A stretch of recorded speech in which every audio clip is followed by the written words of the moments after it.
Today on episode number 481 of the Teaching in Higher Ed podcast, Assignment Makeovers in the AI Age with Derek Bruff. Welcome to this episode of Teaching in Higher Ed.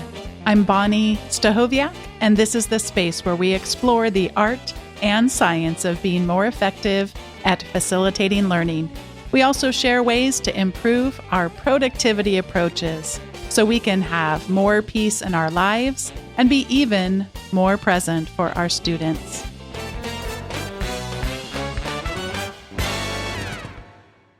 I am so grateful and excited to be having this conversation today with Derek Bruff. Derek Bruff returns to teaching in higher education today, specifically to share about how he is rethinking and other faculty are rethinking assignments in the age of artificial intelligence.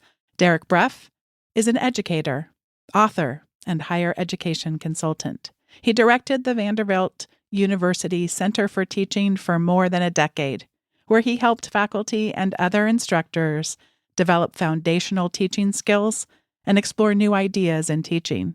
Bruff consults regularly with faculty and administrators across higher education on issues of teaching, learning, and faculty development. Bruff has written 2 books, Intentional Tech: Principles to Guide the Use of Educational Technology in College Teaching, and Teaching with Classroom Response Systems: Creating Active Learning Environments. He writes a weekly newsletter called Intentional Teaching and produces the Intentional Teaching podcast. Bruff has a PhD in mathematics and has taught math courses at Vanderbilt and Harvard University. Derek Bruff, welcome back to Teaching in Higher Ed. I'm glad to be back. Thanks for having me back on, Bonnie. Before too much time passes, I was so delighted to discover that we both share a passion for a television show. What television show is that, Derek? That would be Schitt's Creek. Yes, and give us a little bit for those who may not have seen it in the past, or for those it may have been a while, a little bit of what Schitt's Creek is about in general. Sure. So it is a comedy. I think a lot of the scenes are a little improv, actually, but it's a comedy about a family that used to be fabulously wealthy, and through some poor choices are now not that anymore, and they're starting over in a small town and trying to kind of figure out how they can rebuild their lives while actually connecting with each other really for the first time. It has a lot of sweet, heartfelt moments, but also a lot of comedy. I so agree with your characterization of the show. And I know that my colleague, David Rhodes, uses this a lot in workshops with faculty. Your wife teaches educational methods at a local university with you, and she also shows this clip. The clip we're about to show, and when I say show, I mean it's going to be an auditory clip. You and I will add in any things that we think are necessary for the visuals for people to know about that's happening in the scene. It's called Fold in the Cheese. And I'd like you, as you hear this clip and hear Derek and I describe it, I'd like you to apply fold in the cheese to what we have been asking faculty to do for years now in general, but specifically with regards to the continued emergence of artificial intelligence. So here we go. Fold in the cheese from Schitt's Creek. A quarter cup at a time. We have mother and son are in the kitchen together, preparing a recipe. David, that's not right. Okay, well, that's because I'm ladling and stirring at the same time, and you're just standing there. Now's not the time to lose focus, darling. This was your idea. You're the one who allegedly made the enchiladas. Yes, so try to keep up. Okay, next. She's Now's reading the off time a recipe. to sprinkle in the chili pepper flakes. We've already done that. What number are we on? Oh my God, is this not your mother's recipe? Yes, and now I'm passing it on to you. So try to keep up. Oh, next step is to fold in the cheese. She hands him a bowl of shredded cheese. What does that mean? What does fold in the cheese mean? He folds it in. I understand that, but how do you fold it? Do you fold it in half like a piece of paper and drop it in the pot, or what do you do? David, I cannot show you everything. Okay, well, can you show me one thing? Here's what you do. You just fold it in. Okay, I don't know how to fold broken cheese like that. And I don't know how to be any clearer. You take that thing that's in your hand, and you... If you say fold in one more time... It says fold it in! This is your recipe! You fold in the cheese then! Don't you dare. You fold it in. David! He removes his apron. He has walked Oh, good. out Now of the I shot. see bubbles. David! What does burning smell like? All right. So help us, Derek. And I suspect that listeners probably won't need too much help here, but what kind of echoes do you see? What have we been, by we, I mean, fill in the blank, higher education in general, what have we been telling faculty that is akin to telling them to fold in the cheese as they consider AI's impact in their classes and their teaching? Yes. Well, the humor there is she has no idea what she's actually saying. She doesn't know what it means to fold in the cheese. So her go-to is to just say the same thing again and again and again. And I think that when it comes to AI, some of that feels authentic. Like, I don't always know what's happening with AI as someone faculty might go to for advice, and I'm struggling myself to keep up with what the tools are and what they can do and what they can't do and how they're changing. And so sometimes I don't really know what things are either. But I think also there's this move that we've been making where we say, all of this is changing. There are all these new tools that will write text for you. They will generate images for you. They will do all these things. Your students are using them constantly, whether you know about it or not. Go and teach, right? Make it work, right? And to some degree, that's kind of useful, right? Like, I think especially earlier this calendar year, when the tools were emerging and we were all trying to wrap our heads around them, I was giving a lot of talks to faculty where we're just trying to understand what the things are. And my advice to faculty was pretty vague when I look back on it, right? Like, how can we think about these tools very abstractly in our classrooms? But, and I think this gets to the reason you asked me on at this time of the calendar year, is that as we head into the fall semester this fall, we can't just say fold in the cheese. Like, we need to know what that means at this point. What does it mean to update our assignments or our learning goals or our syllabus policies on AI? Yeah, we know we need to do that, right? It was maybe back in May, it was fine to say you're going to need to update your syllabus policy by August. But now we're getting to August. Like we actually have to know what that means on the ground with this particular kitchen, with this particular set of ingredients, with this particular recipe. What does that look like in your classroom? What does that look like in my classroom to try to respond to these changing technologies? I'm drawing two things out of what you just shared. One is the importance of context.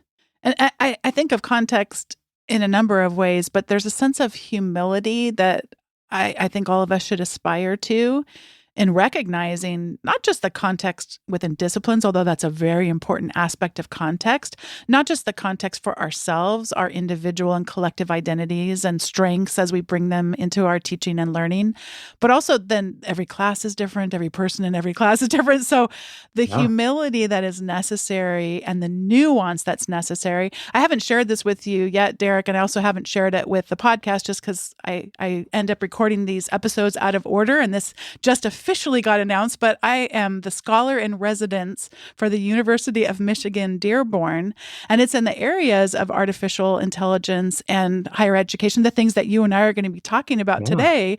And one, if you didn't know me, you do. So this you already know that I'm not an expert at this stuff. Nobody's an expert at this stuff, but part of why they said they were interested in partnering with me and inviting me to take this role with them is out of that I haven't taken any super strong stances as if I know or anyone knows exactly. And some of the conversation that I've seen gets a little bit shaming of people. I saw one where, this person I really, really highly respect, but was like, how could anyone use AI? What a terrible group of people because of the implications for climate change. I'm a person who cares about climate change and wishes that we were doing more as a country and in the world around those issues.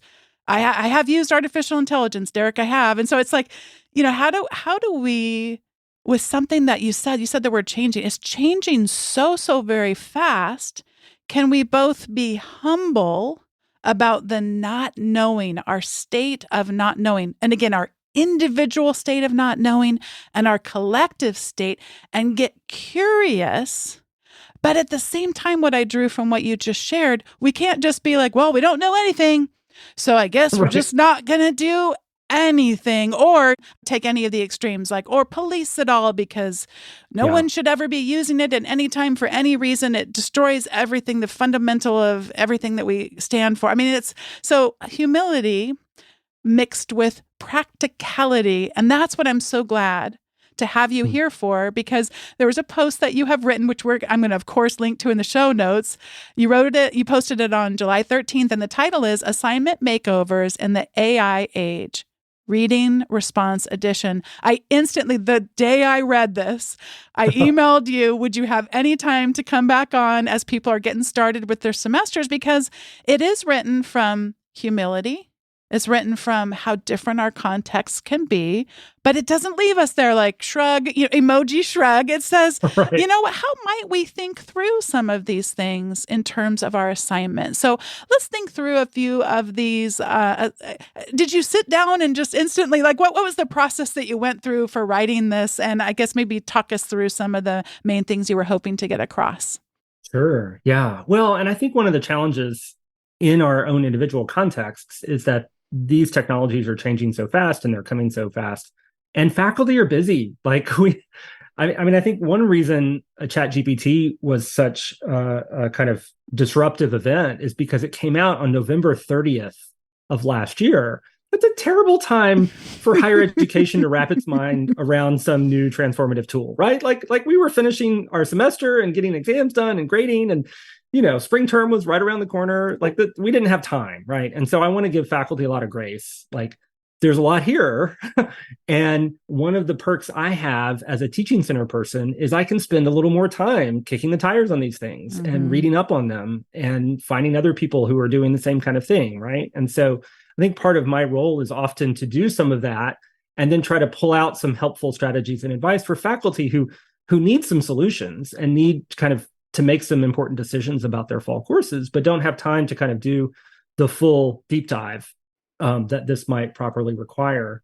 But and I mentioned Ethan Mollick's piece in my blog post about the homework apocalypse, which that's a great title, I think. It's a little scary. And it made me realize that, because he talks about different types of homework in there. And I realized, actually, like all of us teach different stuff, and there's different assignments that we use. And there's some big categories of assignments, right? And so some of us use a lot of written assignments. Some of us are doing multimedia production, right? Some of us are doing tests. Some of us are doing papers. It felt like we had this moment in the summer where a lot of us started to realize fall semester is coming and we need to figure out, what are we actually going to do differently this fall? And for me, I realized I needed to take a few assignments in those different categories and just kind of kick the tires and see what I would need to do to change them to make them still work this fall. And so that's kind of where that came from. And I started with a pretty simple assignment, which is kind of a reading response assignment. So have your students do the reading and then write a little something about it, right? Answer some questions, write a blog post, put something on the discussion forum, right? A very kind of bread and butter assignment for a lot of folks, but also the kind of assignment that I suspected ChatGPT and the other tools could actually play a big role in. And so I wanted to know kind of what are the boundaries of that role? Where are the AI tools going to be useful? Where are they going to be disruptive to student learning? And then what changes might I need to make to try to accommodate that? And so that's kind of the approach that I took going through that assignment. And then in later posts, I looked at kind of a bigger essay assignment and what that might be, like a research-based essay assignment, and what that might mean, how that might need to play out differently. And then in my newsletter, I tackled an infographic assignment that I've used in my stats course. So a different kind of assignment, but a similar process of thinking through, what am I really trying to accomplish with this assignment? What are the learning objectives? Why does this assignment even make sense for my course? And then what can the generative AI tools do? And I try to imagine, okay, if I'm a student who's trying to get out of as much work as possible, how might I use these tools to short circuit things? But I also imagine myself as a student who really wants to do well and is wanting to do the best they can with the tools available. And are there any of these tools that could help me learn the material better or do better work because of that? And then that involves exploring, right? And this is one of my main messages, and you've seen this in other recommendations. Flower Darby had a great piece in the Chronicle of Higher Education a few weeks ago, where one of her main recommendations was just start using the tools a little bit, right? You've got to kind of get in there and see what they can do, what they can't do, get a little familiar with them. Because I anticipate many of our students are doing that, right? They're exploring these tools. And so it makes sense to figure out, what do they do? What do they not do? And how do they connect with the assignments that we want to teach? And once you have a better sense of that, you're in a better position to decide, what about these assignments might I need to modify or change, either to mitigate the disruptive effect of the AI tools or to leverage those tools for student learning. And we talked about the fold the cheese as in change everything, but we're not going to tell you how or what that might look like. And then you also started out this conversation, which is how overwhelming it has been. I mean, it is no exaggeration just to reflect and consider with great empathy what so many people have been through, what we've been through collectively and individually. So I would like to ask you, before we start getting a little bit more on some of the details, because I think they're going to be really, really helpful for people. But I'd like you to reflect just a bit before we do. This isn't the first time that you in your discipline or that other people have done these kinds of things. So I'd like to connect a little bit. It's not entirely the first time where we go, but why am I assigning this? What is the purpose of it? And if someone were to try to, like, I don't think we should spend too much of our mental energy, but yeah, someone may not attempt with the same kind of academic integrity to meet the learning goals. So we'd want to think about those things if there were a way to shore that up. It's never going to be perfect, but mostly, like, what if people really did want to learn? What would be the best way to facilitate that learning toward that learning goal? In your discipline or faculty that you've talked to, coached, guided along the way, are there any examples where you think, yeah, in computer science, or yeah, in physics, or yeah, in these different things where it wasn't AI they were asking these questions about, but they did need to go back, or I needed to go back and revisit this assignment and really root myself again in the fundamental purpose of it? Well, the first thing that comes to mind is the teaching transitions we had to do in 2020 because of the pandemic. And so when we moved to remote teaching, and for a lot of faculty who are new to online teaching, this was a lot of change. And so, I mean, there's a lot of things that are very different, but the fact that kind of the technologies at play in higher education changed dramatically in a very short amount of time, and that required us to kind of rethink what we were doing as teachers, I see a lot of overlaps there, right? That the things that I did last year might not work at all because we're not in a physical classroom. And so now I need to rethink how I'm doing this. And I think for a lot of faculty, it kind of shone a light on some things that might not have been working anyway, or not working optimally in their courses, that were just glaringly obvious in that kind of tumultuous time. I think about all the faculty who have reconsidered their approaches to grading and alternative approaches to grading, because kind of some of the artificiality and the problems with grading became exacerbated during the pandemic. And so it caused them to rethink, like, why do we do all of this? And do I need this kind of apparatus? And how can I move something towards more authentic assessment for my students? Or the faculty who used to give an exam as their final assignment. And in that spring of 2020, they didn't feel like they could do that in a kind of secure testing environment. So they moved to a project as a final assignment, and started thinking about, why do I have an exam anyway? Like, why isn't a project a more authentic assessment of what my students are learning? And so I'm seeing a bit of that here now as we think about some of the types of assignments that the AI tools might disrupt more. I think it's useful to think about why we have those assignments and why they're there to begin with. And, you know, I'm a teaching with technology kind of guy. So that's kind of where I go when you ask that question. But I think about even 15, 20 years ago, as universities were starting to build out online courses, a lot of faculty, a lot of schools have requirements that faculty who teach online for the first time have to do some type of training around pedagogy and course design. And they don't have those requirements for faculty teaching in face-to-face environments, right? It's just the online. There's a little bit of an irony there, but there's also something real there, right? As you move to a different modality, as the technology changes, it's a great opportunity, actually, to rethink what you're doing and why you're doing it. And for a lot of faculty, it's stressful, right? I mean, I want to point that out too, right? 2020 was stressful. Mm-hmm. This AI change is stressful. Teaching online for the first time is stressful. And so it's also a point where I think faculty naturally reach out and want to connect with each other and with faculty developers to try to help them navigate that space. The next thing we're going to move to is some of the areas you just touched on this that may get disrupted by generative artificial intelligence.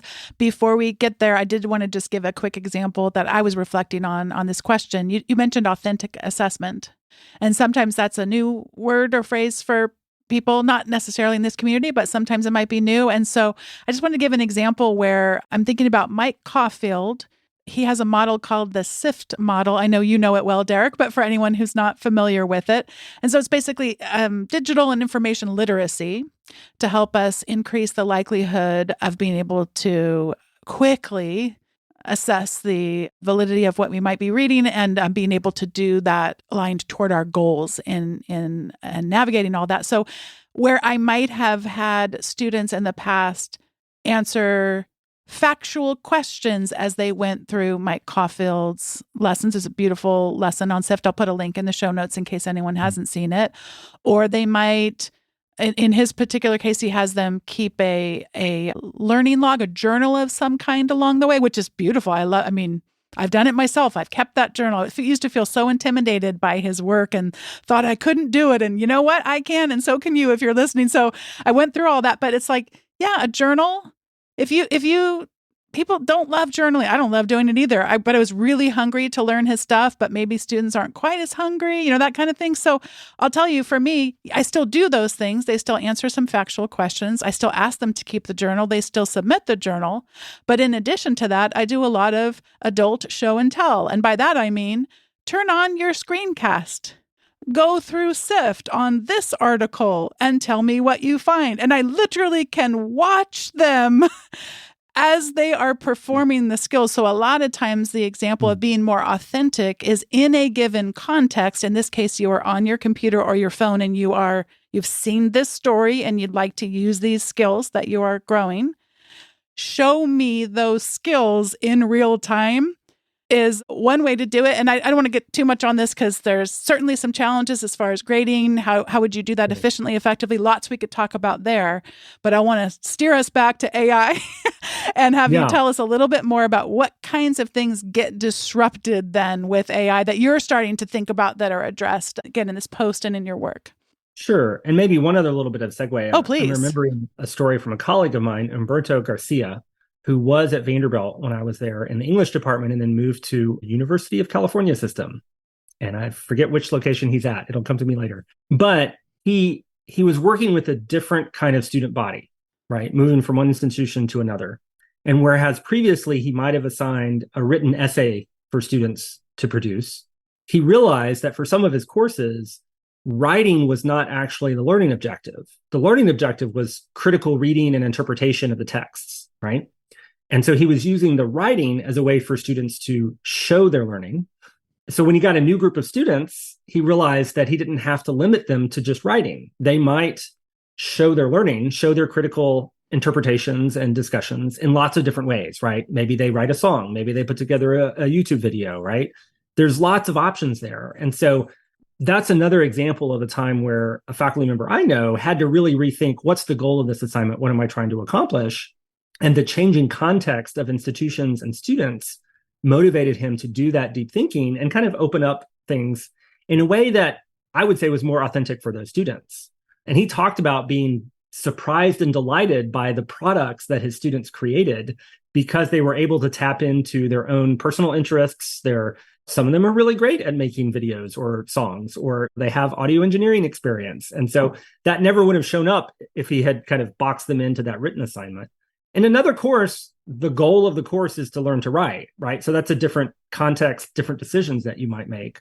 But I think one of the things that is important as we continue to explore this AI space is to look for those authentic connections for our students, because the less authentic the work is, right? We often call it busy work, where it doesn't feel important. We don't know why we're doing it, but we have to do this homework. We have to fill this thing out, right?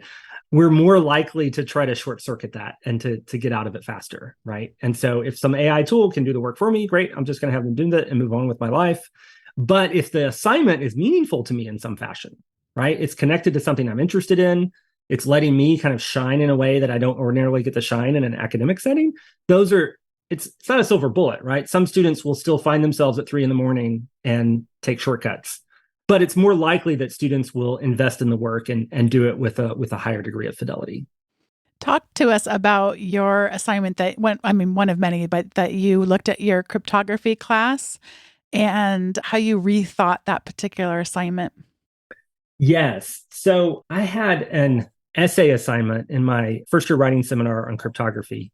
And so I thought, let's kind of kick the tires on an old assignment of mine. And in light of what I've been learning this summer about AI, what changes would I need to make in that assignment? And so the assignment asked students to pick a code or a cipher from history, one that we hadn't already covered in the course, and write up its story, right? Where does it come from? Why was it important? How does it work mechanically as a code or a cipher? So there's some kind of mathematical or technical writing piece to this, as well as some storytelling to it. And then, so I kind of brought out the old assignment. I reminded myself, here's what it's all about. Here's what I'm trying to do. And then I started to play around with every AI tool I knew that might play a role in doing this. So one of the ironies is that I try to be really transparent with my students about my expectations for their work, which means that my assignment description is very clear about what I'm looking for, which makes it super easy to cut and paste into ChatGPT and have it make an attempt. It's a prompt. It's a perfectly prompt, right? I've given my students a really great prompt, and yes, it works just as well. Well, not just as well for ChatGPT. So I thought, let me just kind of cut and paste and see what I get. And so ChatGPT wrote an essay that was very by the numbers. It was not interesting at all. I didn't find any factual errors in it, but it was just not a very good essay. And it also didn't know which topics were appropriate or not, right? So it picked a topic that was actually one we had covered well in the course. And so it wasn't great. So I thought, again, imagining myself as a student, okay, here's a draft essay that's passable, but maybe not great. So what would I want to do next if I were trying to either get out of doing work or do the work better, right? And so I asked ChatGPT, well, what are some other codes and ciphers from history that would be worth exploring? And it generated a list of more potential paper topics. And some of them were pretty good, right? Again, some of them were off limits, but others were good. And so then I picked one of those. And now I turned to some other tools to try to find out more information about that topic. So it was the purple cipher, which was a Japanese cipher machine used during World War II. And so I went to a tool called Elicit, ELICIT, Elicit.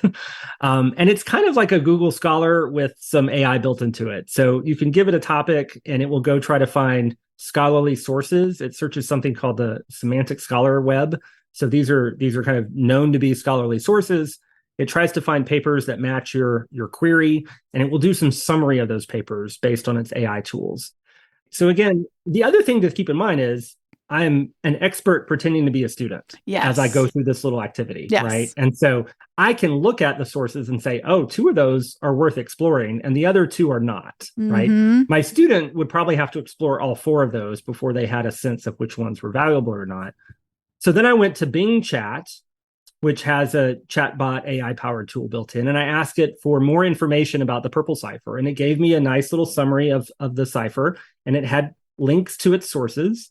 And some of those sources were terrible, very sketchy. And so, but my takeaway from this little experiment was, okay, I think these tools can help my students find sources they wouldn't have found otherwise, but they will have to do some evaluation of those sources, right?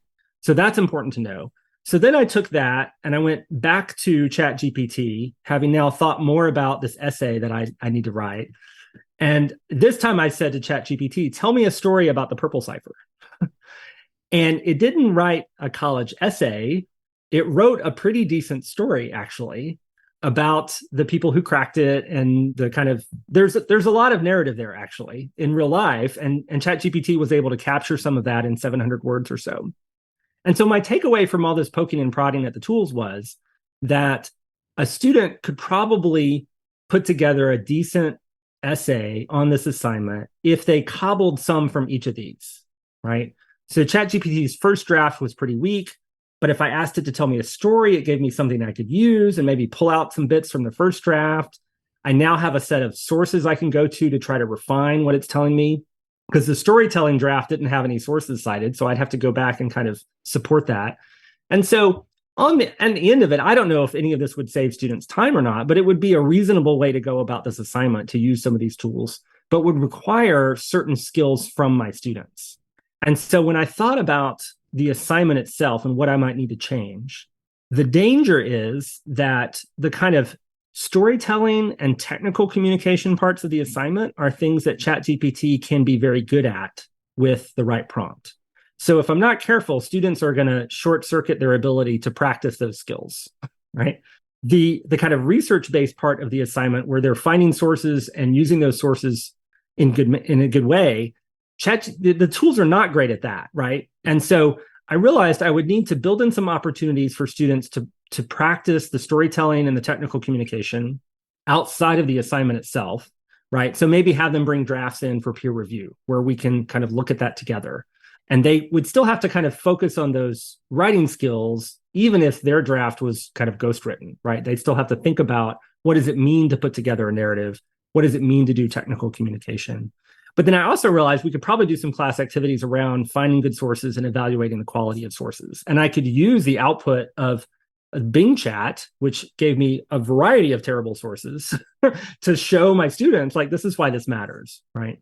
And so at the end of the day, I had to decide, am I going to teach students to write with AI, or am I going to teach them to write without these AI tools? And for my course, again, this is where context matters. For my course, I felt like it's fine to teach them to write using the tools as long as I can help them learn to use the tools well. Where are they strong? Where are they weak? Where are they problematic? And so that's where I landed on this assignment. But the other thing is that I'm trying to connect back to something you said earlier. I think it's important. It's the humility piece, right? I think part of that is also telling our students this fall, we're all figuring this out. And let's talk about it as we go. Like, take notes on how you're using AI tools and share those with me. I'd love to hear what's working, what's not, right? I might ask my students to even write up a little something at the end of the writing process to say about how they use the tools. I think open lines of communication with our students about this are going to be really important. I don't want to create an us versus them mentality. I think the faculty who did that in the spring had a lot of problems to deal with. I think the faculty who had more open lines of communication had a better outcome in the end. And I think that'll continue to be important this fall. When I was getting my doctorate, one of our professors really talked a lot about when you are listening, listen for not just what people are saying, but also listen for what the person is not saying. And even though you just said this, I wanted to echo once again, because I've known you for years now, and I feel like I understand, and I've read so much of your stuff, and I've learned so much from you. What you are not saying is in the spirit of going and thinking entirely about how someone can cheat. You're going to miss a lot. And to that end, I can still remember the episode number, even though it was all the way in 2014 that I first met James Lang and he first came on Teaching in Higher Ed. And I can't do that for most episodes. Number 19, teachinginhighered.com/19 is cheating lessons. When I read his book, Cheating Lessons, it changed everything for me, because I think this us versus them that you just spoke of, if we allow ourselves, and it's so hard because we pour so much of ourselves in. And so it can be so hard when it feels like they are cheating in our definition of cheating. Feels like sometimes it's on us personally, a personal attack. And I would just invite anyone listening, if there's anything you could do to try to free yourself from that. And part of that is recognizing we all take shortcuts. We all do. James Lang, back then, raise your hand if you've ever driven faster than 55 miles an hour, which for, most places, that's the limit. Or I think in California, some of the places it's 65. And you know what, Derek, I have driven as soon as yesterday, faster than 65 miles an hour. 68 in a 65? And I consider myself a very safe driver, Yeah. So I just think being gentle but you're also not naively thinking, because sometimes it can happen because they don't understand. And as you were sharing, I was thinking about, this is very similar. We have, you and I have children that are in similar ages, and so are thinking about their computing lives. We take measures to attempt to keep up with the kinds of dangers that are involved. We read a lot, we listen to podcasts, we put things into practice. And it isn't because I think our children are terrible people. It's a dangerous world. And I do think it's a dangerous world to go through educational experiences that are so devoid of context that we're not really equipping you for that. So it is a struggle. We'll never be perfect at it. And what I love what you've shared with us today is start with just an assignment, just one. Yeah. And just try a few things. And if you could do a slight thing, the thing I liked in your post that you talked about was, what if you just ask them, in addition to this prompt that may be perfectly engineered for a really good answer to come out, what if you said, tie it to notes from lectures from class? Tie it to this reflective journal I've asked you to keep throughout. And you need to, I forgot where I read this last night. If I can find it in my bookmarks, I'll post it. But like your citation for this final episode in this capstone class is off of your own journal that I've been asking you to keep, and you're going to cite yourself. Now I'm realizing it's probably a podcast interview. I read so much, I know you do too, and I listen to so many podcasts, and then I also have so many podcasts like you do interviewing myself. I'm like, where on earth did I get that from? And I think sometimes even when we have a master plan for the course, and we know why we're having students do this in class and this out of class and read this and write about this, and we see all the connections between those things, our students may not see those connections, right? And this idea of transparency, I think, is really important, because if students just have this one assignment and they don't understand why it's connected to all these other things or anything they would ever care about, that's a great motivation to take a shortcut, right? But if they understand the class discussions are informing my journal, which is informing this writing that I'm doing, which is going to lead up to this group project at the end of the semester, and they see some of those connections, that's another way to be authentic, I think, where the pieces actually make sense together. And so the students are going to take the pieces more seriously. And I think to that end, Derek, when we can do that ourselves with demonstrating through what we say and what we do, that is actually our context. We get curious about things. We try things out. We to show them a little bit more of the failures we experience or just the wrestling that we experience, and not attempting, because it's the assessment for learning and learning for assessment that we actually do that in, even when we're not being graded. Back to your comments earlier, just about the challenges with grading. So there is so much more we could say about this. I love that I know you well enough to just be like, hey, this is a great blog post. So I'm going to say in advance, Derek, I can't wait until the next time we get to have conversations. I'm so grateful for your friendship and just getting to be a thought partner. We got to geek out a little bit about podcasting. I definitely want people to be listening to your podcast. I get so excited every time I see another one show up in my queue. I'm glad you've launched that new aspect of your podcasting life. But right now I'm going to shift us over to the recommendations segment. And I have two things I'd like to share quickly. People are going to maybe chuckle because I'm even more curious about curiosity these days, because I'm preparing for some upcoming workshops and work with faculty. So I'd like to share two articles that are related to curiosity. The first one, speaking of context, is written in a context more focused on K through 12, but I don't want higher ed to dismiss it, since I just see so many connections. I think there's so much we can draw from our educators in the K through 12 context. So this is from the Greater Good magazine at the University of California, Berkeley, and it's 4 ways to inspire humble curiosity in your students. And the subtitle, Humility and Curiosity Can Encourage Students to be Passionate About Learning and Open to Each Other's Perspectives. And again, most of the examples here are in K through 12, but my goodness gracious, do we need this in higher ed? We need that humility. We need that curiosity, not just in our students, but in ourselves. So it's a really, really wonderful piece. It's art linking to research and other resources that you could use. The idea of practice listening with fascination, how we can do that. Emphasize the value of questions.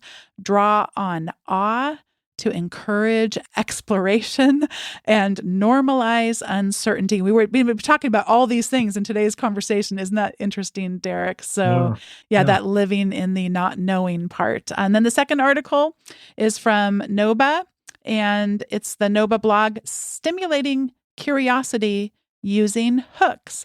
And Derek will be chuckling because I first learned about this from Derek, the idea of a time for telling. And I love it because I've done enough retrieval practice now to be able to say researchers. Now that I say it, I can't do it. Researchers Bransford and Schwartz.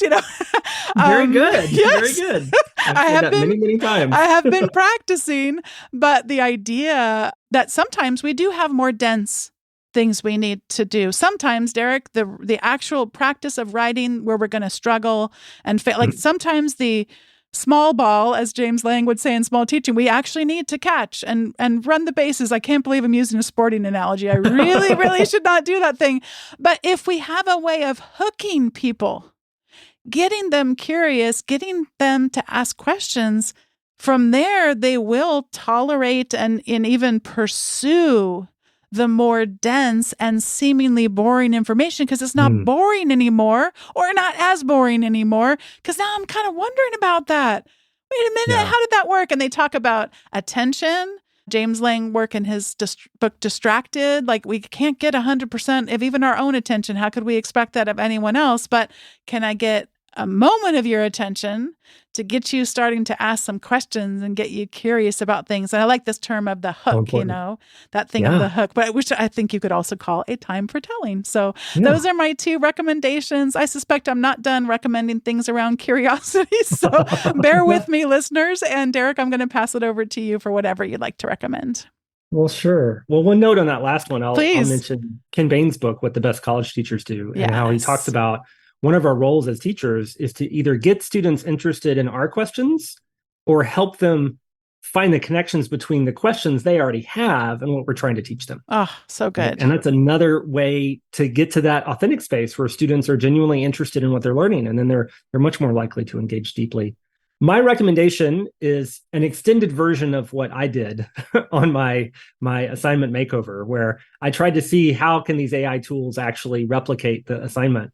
So the folks at the Planet Money podcast and radio show decided to see if they could use AI tools to make an episode of Planet Money. Oh, no, you're kidding me. I did not know this. I'm behind. I'm behind. It's a 3-part series. It's very entertaining. Oh. And, these are tools. There's AI text generators that can write scripts. There are AI voice generators that can sound like fictional people, but also can sound like actual people if you train them the right way. And so they wondered, like, basically, is AI going to put us out of a job on our own podcasts? And then they tried that experiment to see to what degree can AI tools actually do the things that we do as professionals on a daily basis. So it's a really interesting exploration of the same kind of idea of that I was exploring with my assignment makeover. Oh my goodness! Literally, I'm about to drive away from home. Not permanently. I'm coming back. Don't worry. But you're gonna be in your car and you're gonna listen to Planet Money. I mean, it's gonna go to the very top of the list. I have used Planet Money episodes more than anything else in my teaching. Talk about getting people curious. Right. Oh my gosh, they are brilliant in getting people curious. So I cannot wait to listen to that.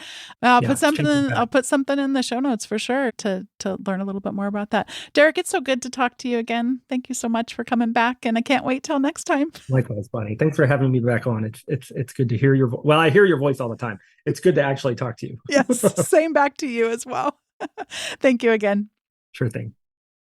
Before we start playing the theme music here at the end of today's episode, I wanted to throw up what's the opposite of caution? A good news alert, because you are going to notice as I close the episode that one of the names that I mention at the end of these episodes has changed a bit. Congratulations to Sierra, used to be Sierra Smith and now Sierra Priest, on your wedding, and wishing you all of the best in your lives together. Today's episode was produced by me, Bonnie Stachowiak. It was edited by the ever-talented Andrew Kroger. Podcast production support was provided by the amazing Sierra Priest. If you have yet to sign up for the weekly newsletter from Teaching in Higher Ed, head on over to your web browser. It takes but a minute, and you will receive in your inbox the show notes from the most recent episode. But wait, there is more. You will also receive quotable words, some other related episodes, some other resources that don't show up on the show. And again, all conveniently once a week in your email. So head over to teachinginhighered.com/subscribe, and you'll be able to receive that information.